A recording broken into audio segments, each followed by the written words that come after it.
Bonjour et bienvenue à cette démonstration de la plateforme Telavox. Dans cette vidéo, nous allons vous donner une vue rapide de l'application de bureau, de l'application mobile et du portail d'administration. Dans l'application de bureau. Ici, tous vos collègues sont regroupés dans la rubrique « Contact » du premier onglet. Nous utilisons les profils pour montrer si vous êtes disponible ou non et pour combien de temps. Ici, vous pouvez voir qu'Ethan est parti pour la journée et qu'Alex est disponible, comme l'indique le point vert à côté de sa photo. Si quelqu'un est en rouge, cela signifie qu'il est au téléphone, tout comme Emma ici. Vous pouvez synchroniser vos contacts, votre calendrier et vos heures de travail depuis votre compte Google ou Microsoft avec votre profil. Votre statut passera en indisponible lorsque vous serez en réunion ou en dehors de vos heures de travail. Vous pouvez également définir manuellement un autre profil à partir de la liste ou créer le vôtre et choisir la durée pendant laquelle il sera actif. Les profils de disponibilité sont également utilisés pour décider si vous êtes en mesure d'accepter des appels, qu'ils soient externes, par exemple des clients attendant dans une file d'attente, ou internes, de vos collègues. Sous l'onglet « Messages », vous retrouverez l'historique de vos conversations internes. À partir de là, vous pouvez envoyer et recevoir des chats, soit sous forme de messages directs, soit sous forme de messages de groupe. Il existe également une fonction appelée « Salle publique ». Elle permet de créer des salons spécifiques pour fluidifier la communication interne. Vous pouvez par exemple rassembler tous les passionnés de Marvel dans une même salle. Dans chaque salle de chat, il y a une salle de réunion vidéo. Vous pouvez vous connecter à la salle en cliquant sur « Rejoindre » ou en utilisant un code PIN ou un QR code partagé. Penchons-nous sur les services PBX. Je peux définir des règles qui m'incluent automatiquement dans une file d'attente lorsque mon profil est défini comme disponible. Qu'est-ce que cela signifie? Sous système de file d'attente, vous pouvez voir que je suis disponible. Un système de mise en file d'attente distribue les appels entrants en fonction d'une logique prédéfinie appelée stratégie d'appel. Chaque file d'attente est composée d'un certain nombre de membres. Si je vais à une réunion, mon profil est considéré comme indisponible et je suis automatiquement déconnecté. Je peux aussi me connecter manuellement à cette file d'attente. Voyons ce qui se passe si nous recevons un appel entrant alors que je suis actuellement connecté à cette file. Si quelqu'un appelle maintenant, le nombre d'appels dans la file d'attente sera affiché ici et je peux répondre à l'appel entrant d'ici. Si je veux transférer cet appel vers la file d'attente, je peux le faire en aveugle ou en annoncé. Si je le transfère en aveugle, le destinataire verra le numéro de l'appelant. Si je le transfère en mode annoncé, le destinataire pourra voir mon numéro. Je peux également transférer l'appel à un collègue spécifique. Donc, si je transfère l'appel à Victor, c'est la même chose. Je peux le transférer en aveugle ou en annoncé. Dans ce dernier cas, je pourrais parler à Victor avant d'effectuer mon transfert. L'application web et l'application mobile ont exactement la même apparence et fonctionnent de la même manière. Vous pouvez voir ici que nous avons un appel en cours. Il s'agit du même appel en cours que sur le bureau et vous pouvez transférer l'appel à vos collègues en aveugle ou en annoncé à partir de l'application mobile également. Je peux aussi le transférer sous l'onglet Service PBX vers la file d'attente. Je vais transférer en aveugle cette fois. L'appel a bien été transféré. Ici, vous pouvez marquer l'appel comme « Gérer ». C'est une excellente fonctionnalité pour vous et pour votre superviseur qui peut maintenant voir que l'appel a été traité.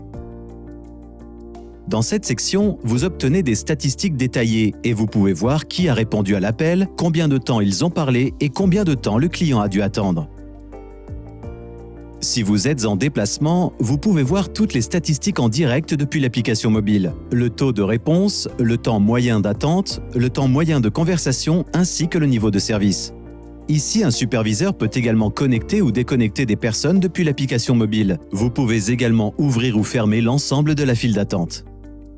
Sous l'onglet « Paramètres », d'autres options de paramétrage permettent de personnaliser davantage le système. Par exemple, en modifiant les heures d'ouverture ou la stratégie d'appel.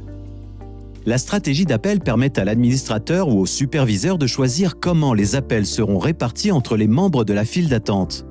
Vous pouvez choisir si vous voulez que tout le monde reçoive les appels entrants ou que la distribution soit aléatoire ou priorisée. La gestion des fichiers son dans vos files d'attente peut également être facilement gérée à partir d'ici. Mettez à jour votre message d'accueil ou votre musique d'attente à tout moment en quelques clics seulement.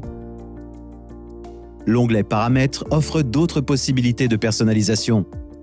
Par exemple, vous pouvez choisir la stratégie d'appel et la sonnerie sous Téléphonie et audio, ou le numéro à afficher lors des appels sortants sous Identification de l'appelant. Vous pouvez afficher un numéro caché, votre numéro de support ou votre numéro commercial. Dans ce cas, lorsque j'appelle comme étant disponible, j'afficherai toujours le numéro de support.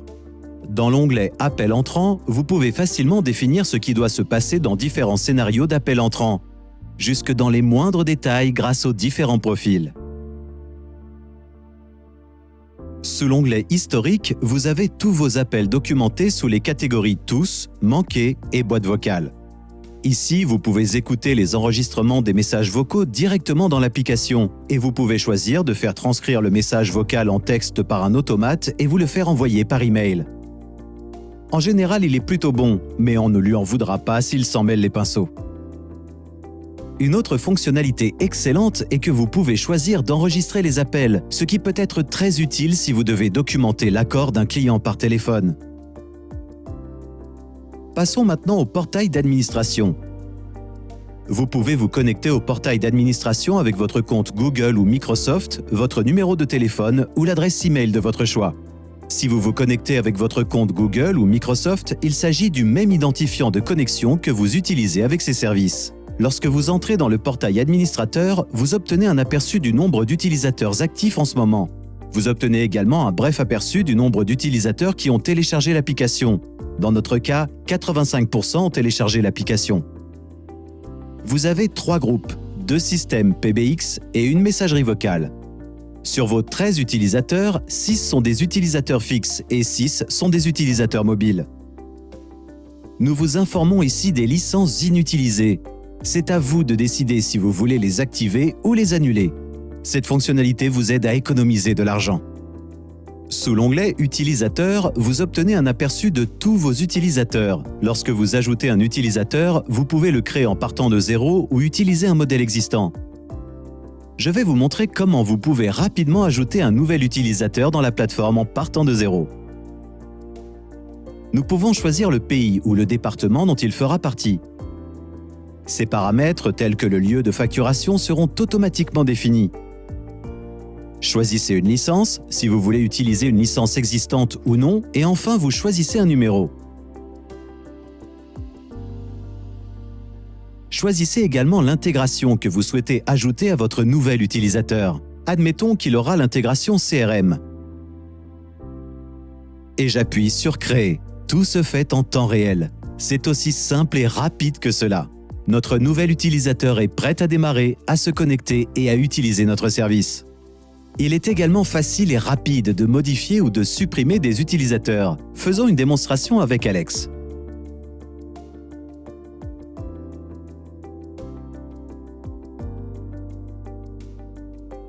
Nous vous laisserons toujours valider avant d'effectuer des modifications, de sorte que vous puissiez ajouter ou supprimer des utilisateurs sans problème.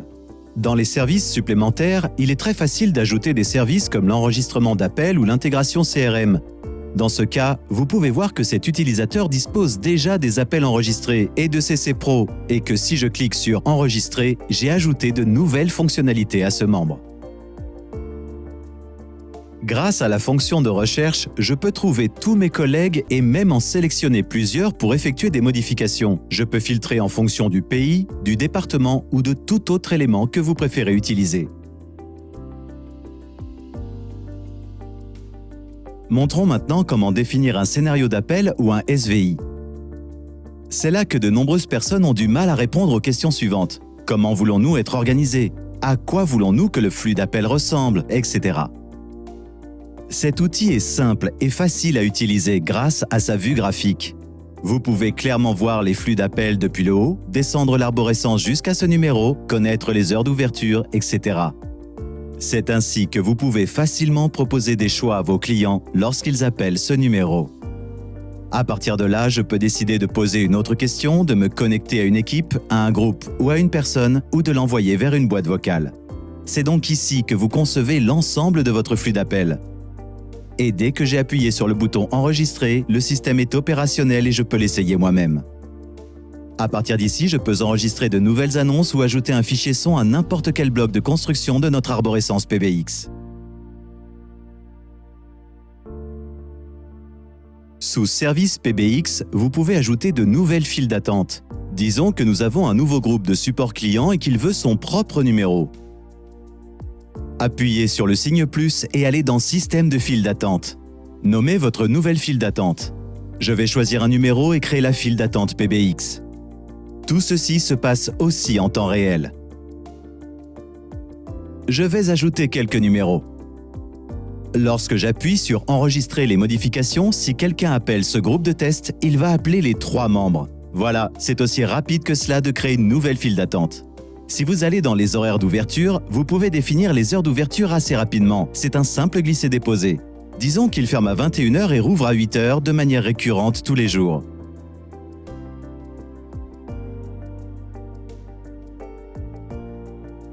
Voilà, vous avez maintenant les heures d'ouverture pour ces 2 jours. La suppression des groupes est tout aussi rapide. Comme vous pouvez le constater, il n'est pas nécessaire d'être un expert informatique pour gérer un PBX. Sous la rubrique Administration, vous trouverez de nombreux outils utiles, par exemple l'onglet Factures. Vous pouvez y voir toutes les adresses de facturation, votre historique et toutes les factures à venir. Vous trouverez également d'autres intégrations utiles telles que Power BI. De là, vous pouvez facilement télécharger des rapports dans différents formats et choisir de vous les faire envoyer par email régulièrement, aussi souvent que vous le souhaitez.